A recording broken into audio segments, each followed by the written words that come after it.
Bonjour tout le monde et bienvenue à la sixième anti-sèche vidéo.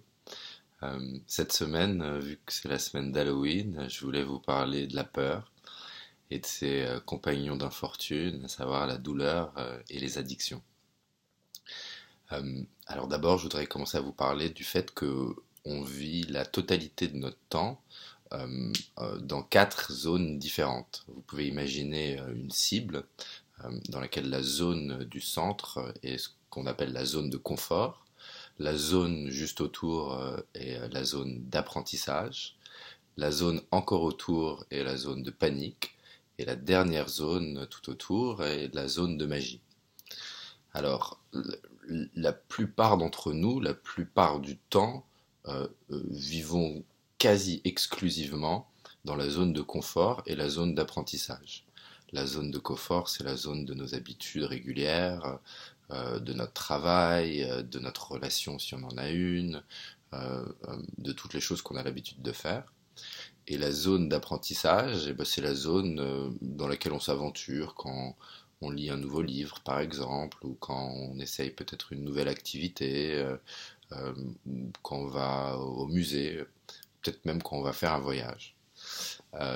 Mais en revanche, on est très peu à s'aventurer volontairement dans la zone de panique, la zone de toutes nos peurs. Et c'est dommage parce que en fait, derrière cette zone, c'est là que se trouve la zone de magie, la zone où tous nos rêves peuvent se réaliser et se réalisent effectivement.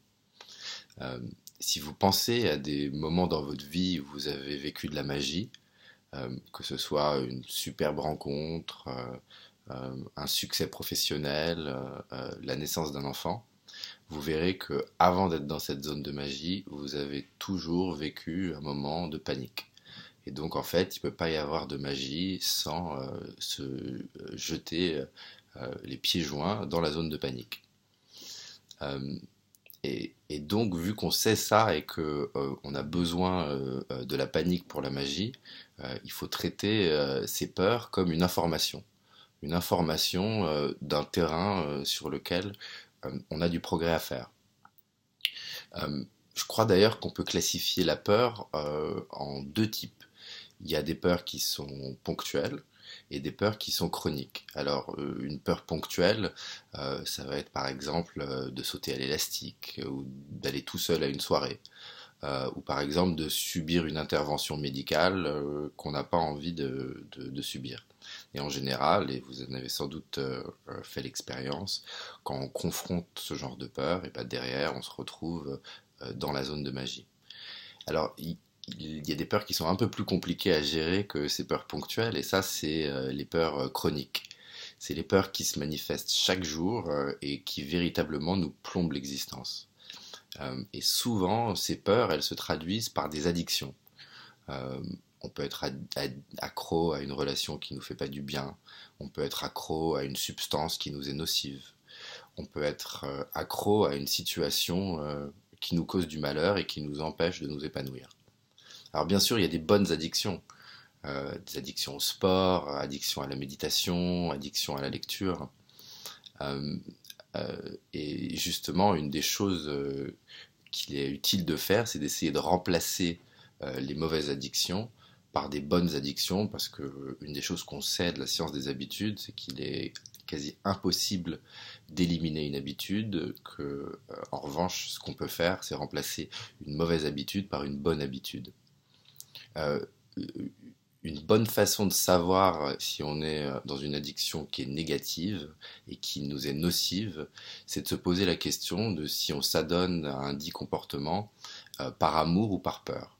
Est-ce qu'on agit par amour de soi ou amour de l'autre, ou est-ce qu'on agit en fonction de peur qu'on a?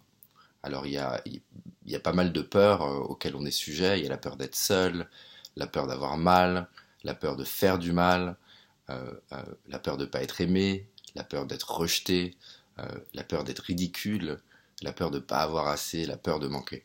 Et trop souvent, on agit en fonction de ces peurs parce qu'on se dit qu'on n'arrivera pas à gérer la vie, on n'arrivera pas à gérer la douleur si jamais on les confronte et qu'on se sépare de cette chose à laquelle on est accro.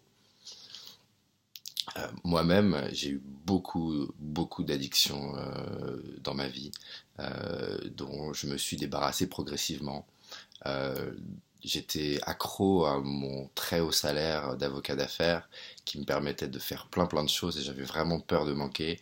Et ça a été très difficile de confronter cette addiction à ce salaire et de rentrer dans la zone de panique où je gagnais plus d'argent. Mais j'ai véritablement ressenti de la magie derrière. De la même façon, j'ai été dans des relations amoureuses qui me faisaient beaucoup de bien, mais comme des drogues peuvent faire du bien, mais qui globalement me faisaient pas du bien véritablement et sur une perspective plus large que celle un peu d'un plaisir immédiat. Et puis j'ai aussi été très accro à des substances, extrêmement accro au tabac, accro à la marijuana, accro au sucre, au soda, et ça a été très difficile de me débarrasser de ces addictions, mais en réussissant à m'en débarrasser, j'ai véritablement vécu des moments de magie et qui m'ont donné un bonheur qui est difficile de qualifier. Euh, euh, et ça n'a pas été facile. J'ai vraiment dû subir de la douleur, notamment là quand je me suis arrêté de fumer du tabac il y a 2 mois. J'ai eu des moments de tristesse intense où j'ai beaucoup pleuré. J'ai eu des moments de colère, beaucoup de colère qui est ressortie, parce que souvent, ces addictions qu'on a, elles cachent quelque chose qu'on n'a pas envie de confronter. On n'a pas envie de sauter à pieds joints dans la zone de panique, euh, euh, on n'a pas envie de ressentir la douleur, alors on la fuit. Euh, euh, mais un des secrets du bonheur, je crois, c'est de regarder cette douleur en face, de la confronter et de la laisser nous traverser pour qu'elle nous laisse tranquille. Parce que plus on la fuit et plus on l'évite et plus elle est là en fait, à l'intérieur de nous, à nous plomber l'existence. Euh, euh, euh, je vais vous donner un exemple. Là, ce week-end, je suis venu à Londres pour participer à une fête pour Halloween qui était peut-être une des plus belles fêtes que j'ai jamais fait de ma vie. J'ai dansé pendant 12 heures non-stop. Et je devais dormir chez un ami après. Et quand je suis rentré de la fête, j'ai commencé à ressentir véritablement une très grande angoisse à l'intérieur de moi parce que ma copine et moi, alors qu'on était très amoureux, on a décidé de se séparer récemment parce qu'on se faisait pas du bien et qu'on s'engueulait trop. Et donc ça a été comme une déchirure à cause de l'amour qu'il y a entre nous, mais en même temps une décision qui s'imposait à nous. Et après la fête, j'ai ressenti une énorme angoisse venir en moi et j'ai eu un choix. Je me suis dit, est-ce que je reste avec mes amis, est-ce que je dors chez mon pote, est-ce que j'évite d'être seul, ou au contraire, est-ce que je me prends une chambre d'hôtel et je vais confronter ma douleur. Et bah, j'ai décidé de faire ça. Je me suis pris une chambre d'hôtel. C'est d'ailleurs de là que je vous écris. Et en arrivant à la chambre d'hôtel, eh ben, j'ai pleuré toutes les larmes de mon corps. J'ai pleuré comme un petit enfant pourri gâté à qui on enlève son doudou. Et ça a fait extrêmement mal, mais j'ai regardé la douleur en face et ça m'a fait vraiment du bien. Et après une bonne nuit de sommeil, ben, aujourd'hui, je me sens beaucoup mieux. Et dans mon expérience, que ce soit l'arrêt de la cigarette ou l'arrêt d'autres choses qui nous font mal et qu'on fait par amour plutôt que par peur, et ben, quand on regarde la peur en face et qu'on la laisse nous traverser, et ben, après on se sent heureux, on se sent léger et on a l'impression que ben, on est dans un monde de possibles. Si vous voulez travailler vos peurs ou vos douleurs, vous pouvez par exemple faire une de mes méditations sur le sujet.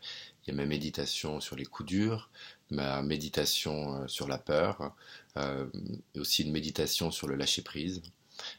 Si vous êtes accro au tabac, n'oubliez pas que une nouvelle habitude met 21 jours à se mettre en place. Et donc si vous arrivez pendant 21 jours à ne pas fumer et que vous remplacez ça par une autre habitude, moi par exemple je bois beaucoup de thé maintenant, je fais des longues balades à l'extérieur, euh, je fais beaucoup plus de sport, et bah au bout de 21 jours, c'est 21 jours qui peuvent être très difficiles, mais qui valent vraiment le coup parce que après coup, c'est la plus belle victoire qu'on ressent. Moi, j'ai rien fait de ma vie qui me donne plus de fierté et de joie que m'être arrêté de fumer. Euh, J'espère que cette vidéo vous est utile. S'il vous plaît, si vous avez des expériences de confrontation, de peur, de douleur que vous voulez bien partager pour aider le reste de la communauté, ben, je vous en serai immensément reconnaissant. Euh, et merci beaucoup et je vous souhaite une très bonne semaine et je vous embrasse fort. À bientôt.